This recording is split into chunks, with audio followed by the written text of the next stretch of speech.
Now, young people in the UK are twice as likely as older people to pray regularly. That's a new survey has found. Just over a half of 18 to 34-year-olds polled have said that they pray at least once a month. That's compared with a quarter of those aged 55 and over.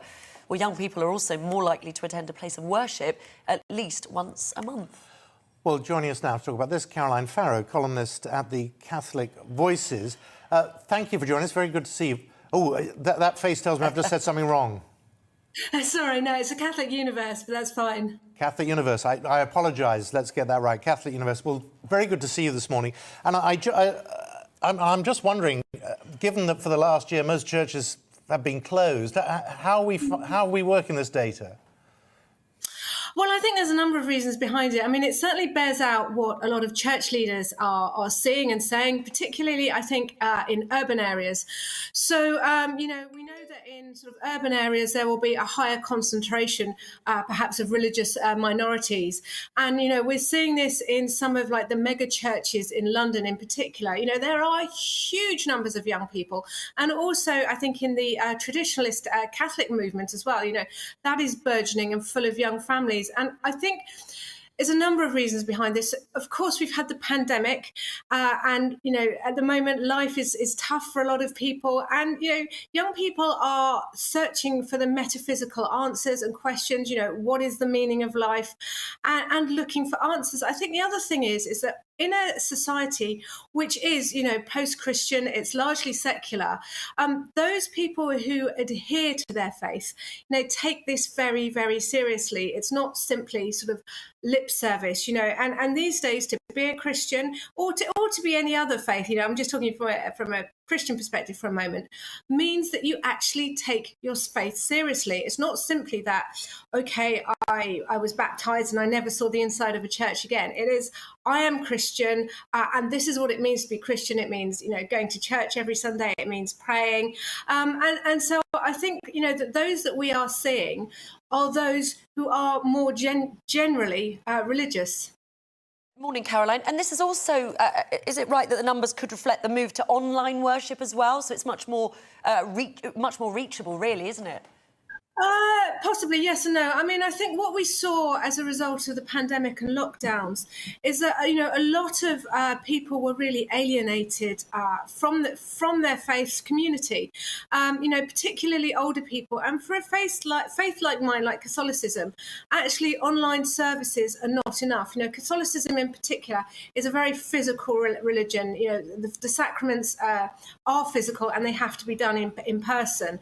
And, we saw a real decline in people's sort of mental health and quality of life when all the churches were closed. And of course, some people did migrate online.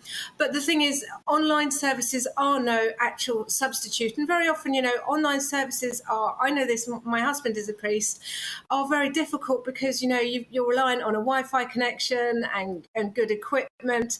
And it's just kind of not the same feeling. But I also wonder as well, some of this, there is a trend towards sort of mindfulness as well. So, some of that could be related.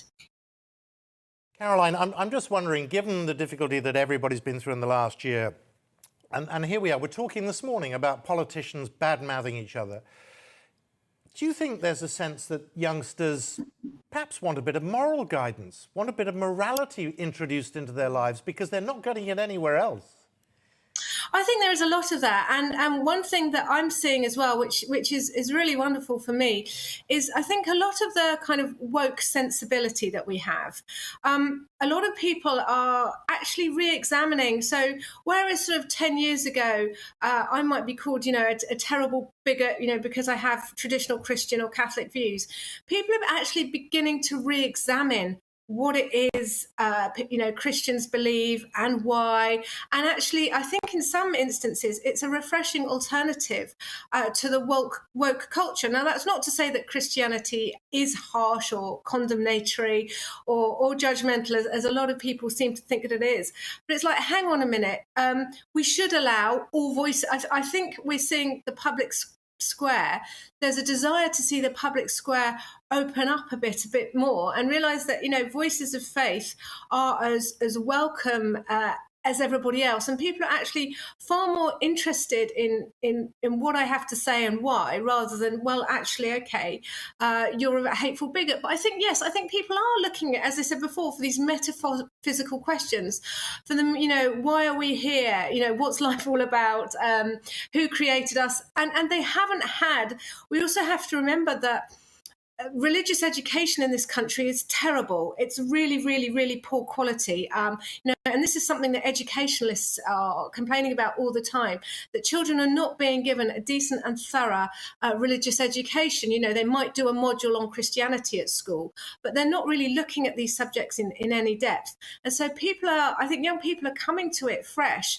They're feeling a desire in their hearts. I think, obviously, because I'm a Christian, I think it's God calling them. They're inspired by Christ, and they're saying, "Who is this person of Jesus Christ? Who is God?" And it speaks to a very deep yearning I think we all have. I mean, St. Augustine said, "My heart is restless until it rests in Thee," and I think modern times are leading to this sense of restlessness, and we all want, this inner peace that actually, I believe that only faith and only Christ can bring. Oh, it's very interesting. Very interesting indeed. Caroline, thank you so much for coming on this morning. Nice to see you. Thank you. Right, coming up, we'll be taking you through the